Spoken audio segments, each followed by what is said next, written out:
texte. Yes. Ici, Jésus dit ceci. Ils aiment la première place dans les festins et les premiers sièges dans les synagogues. Ils aiment à être salués dans les places publiques et à être appelés. Ils aiment à être appelés Rabbi, Rabbi.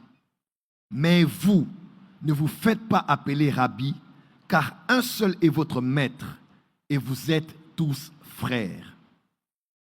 Et n'appelez personne sur la terre votre Père, car un seul est votre Père, c'est celui qui est dans les cieux. Verset 10. Ne vous faites pas appeler directeur, car un seul est votre directeur, le Christ. Verset 11. Le plus grand parmi vous sera votre serviteur, et quiconque s'élèvera sera abaissé, et quiconque s'abaissera sera élevé. Prophète Kainos, à cause de ce texte, plusieurs prédicateurs ont dit « Aucun homme n'a le droit de se faire appeler votre Père, aucun homme n'a le droit de se faire appeler votre Maître, et aucun homme n'a le droit de se faire appeler votre directeur. » La question que je vous pose, vous êtes à l'église, mais en même temps dans le monde séculier, vous êtes directeur. Prenons par exemple l'exemple, vous êtes directeur. Directeur dans une banque. Prenons juste l'exemple simple, dans une banque. Et que vous engagez un frère de l'église et qu'il travaille chez vous à la banque. Il vous appelle comment? Il ne doit pas vous appeler directeur parce que Jésus a dit n'appelez personne directeur. Un seul doit être appelé directeur, c'est le Christ. Vous êtes sûr? Si on vous nomme directeur et que vous devez signer un document officiel, vous le signez en tant que qui et au nom de qui, si ce n'est pas au nom du directeur. Alors, qu'est-ce que Jésus voulait dire? Personne sur la terre doit se faire appeler directeur, ni d'école, ni d'entreprise publique, ni dans une église. Vous êtes sûr que c'est ce que Jésus voulait dire? Allons-y dans le cadre de maître. Personne ne doit se faire appeler rabbi, c'est-à-dire enseignant ou bien maître. Parce qu'un seul, alléluia, un seul doit être maître, c'est Jésus. Donc, on ne peut plus appeler quelqu'un maître. Parce que si on ose appeler quelqu'un maître, les trop spirituels et les plus humbles que Jésus, ceux qui sont plus agneaux de Dieu, qui aiment donner toute la gloire au Seigneur, ils vous rappelleront que n'appelez personne maître parce qu'il y a un seul qui est maître, c'est Jésus. Et pour terminer, si on doit appeler quelqu'un père, parce que Jésus a dit, n'appelez personne père sur la terre. Un seul doit être père, c'est votre Père qui est dans les cieux. Et la plupart des personnes qui utilisent ce verset sont des personnes insoumises, rebelles, orgueilleuses, suffisantes et qui ont une très fausse humilité et un faux sens de religiosité. Écoutez-moi très bien. Dans le même livre de Matthieu, Jésus appelle plusieurs fois d'autres personnes des pères. Matthieu 19, verset 29. Et quiconque aura quitté à cause de mon nom ses frères, ses sœurs, ou son père, ou sa mère, ou sa femme, ou ses enfants, recevra le centuple et héritera la vie éternelle. Jésus appelle les parents de ceux qui quittent, le père et la mère. Quand Jésus appelle les parents là, père et mère, ou bien père, est-ce que Jésus a mal fait? Est-ce que Jésus s'est contredit? Non. Allons-y dans Matthieu 19, verset 5. Et qu'il dit, c'est pourquoi l'homme quittera son père et sa mère et s'attachera à sa femme et les deux deviendront une seule chair. Quand Jésus dit ça, est-ce que Jésus a contredit ce verset? Parce qu'on appelle celui qui se marie, parce qu'on appelle les parents de celui qui se marie père et mère. Est-ce que Jésus a contredit cela? Non. Pire encore, Matthieu 15, verset 4. Le même Jésus qui a dit n'appeler personne père, il appelle plusieurs pères ici. Matthieu 15, verset 4, il est écrit, car Dieu a dit, honore ton père et ta mère, celui qui maudira son père ou sa mère sera puni de mort. Et c'est la parole de Dieu. Alors, pour bien comprendre ça, s'il vous plaît, arrêtez de paraître trop humble en disant, nous sommes tous frères, nous sommes tous sœurs dans le Seigneur. Je ne suis qu'un homme comme vous, je ne suis qu'un frère comme vous, c'est vrai, mais c'est aussi l'ignorance. Amen. C'est aussi de l'ignorance. Parce que le concept père est biblique. Si on doit parler que du père biologique, Jésus reconnaît qu'on peut appeler le père biologique père il cite les versets ici. Comme ceux qui disent, Jésus a dit n'appeler personne père. Est-ce que Jésus a dit n'appeler personne père spirituel? Non, Jésus a dit n'appeler personne père. Donc si on doit ne s'en tenir qu'à ce que Jésus dit, on devra appeler personne père. On doit seulement dire mon père qui est dans les cieux. Dans la plupart qui utilisent ce verset, le prophète Kainos l'utilise mal. Et la plupart de ces personnes ne réussissent pas clairement dans le ministère parce qu'ils ne sont pas équilibrés quant à la pensée biblique de ce qu'est la paternité spirituelle. Écoutez-moi très bien. Quand Jésus dit ici, vous connaissez la manière de parler du maître. Le contexte est simple. Les hommes là, c'est ce qu'ils aiment.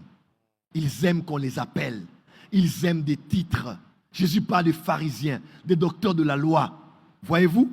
Il dit, ils sont là parce qu'ils aiment qu'on les appelle Rabbi, Rabbi. Il dit donc, ne vous faites pas appeler père. Ne vous faites pas appeler maître. Ne vous faites pas appeler directeur. C'est dans le contexte du fait qu'il y a des gens qui les recherchent. Ils les recherchent pour la gloire. Ils les recherchent pour écraser les autres, manipuler les autres et traîner les autres à leur solde. Donc ceux qui utilisent ce verset, des fois ils l'utilisent comme une épée, des fois comme un bouclier, des fois comme un instrument offensif et des fois comme un instrument défensif. Comme pour dire, moi je ne crois pas aux histoires de pères spirituels parce que ce n'est pas dans la Bible. C'est juste, excuse-moi le terme, ignorant. Et c'est des fois des enfantillages spirituels pour des personnes qui ont la Bible en main. Écoutez-moi très bien, l'apôtre Paul dit, même si vous avez plusieurs maîtres, je suis votre père. Écoutez la suite de ce que l'apôtre Paul dit ici. Vous allez voir ça dans la suite. 1 Corinthiens 4, verset 17, le même chapitre, n'est-ce pas? Il dit, c'est pour cela que je vous ai envoyé Timothée, qui est mon enfant bien-aimé et fidèle dans le Seigneur. Il vous rappellera quelles sont mes voies en Christ. Quelle est la manière dont j'enseigne partout dans toutes les églises. L'apôtre Paul dit, je vais vous envoyer Timothée, qui est mon enfant. Donc vous les Corinthiens, là où vous êtes beaucoup de maîtres, mais je suis votre père. Mais vous avez aussi un frère à vous, qui est aussi mon enfant, c'est Timothée. Je vais vous l'envoyer afin qu'il vous rappelle mes voies en Christ. Amen, amen. Un autre texte de Timothée 1, verset 2. De Timothée 1, verset 2. L'apôtre Paul dit, à Timothée, mon enfant bien-aimé, que la grâce, la miséricorde, la paix te soit donnée de la part de Dieu le Père et de Jésus-Christ notre Seigneur. Vous voyez? Ici, c'est un père spirituel qui fait quoi? Qui écrit à son enfant et qui le bénit au nom de Dieu le Père. Ça veut dire, il y a le Père céleste et il y a le Père spirituel. Oh, comment? Wow. L'apôtre Paul ici il parle comme père à son enfant et bénit son enfant de la grâce, la paix et la miséricorde que doivent lui être données par Dieu le Père.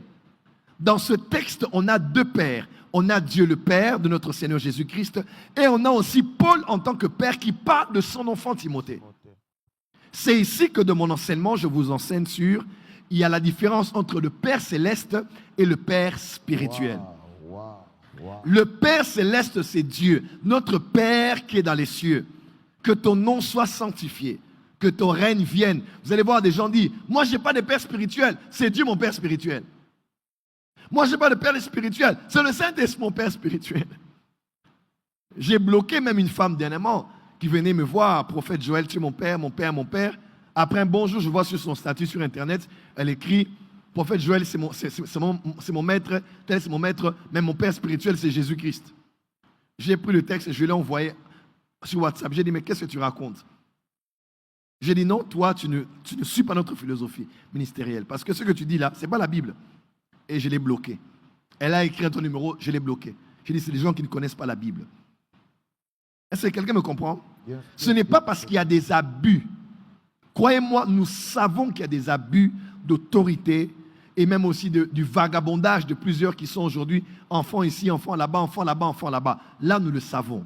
Mais ça n'exclut pas le fait que Paul, en tant que père, a béni son enfant.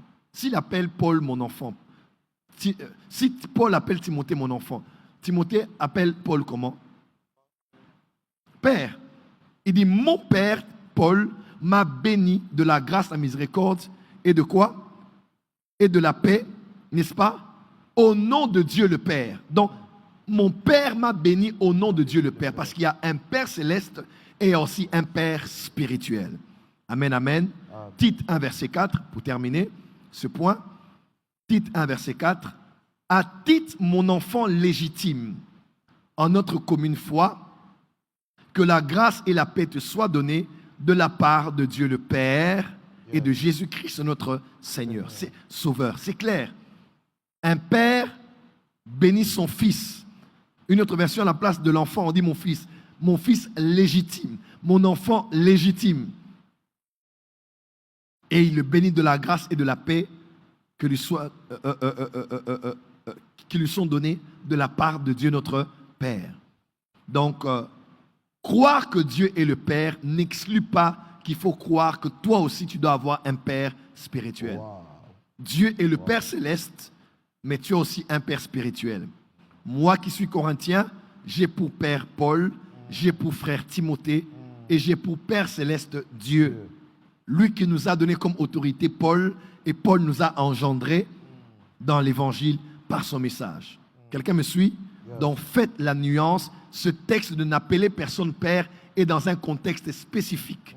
Il a été adressé à des hommes qui cherchaient la gloire des titres et ils avaient la titromanie. C'est né que dans ce contexte dont Jésus a eu à en parler.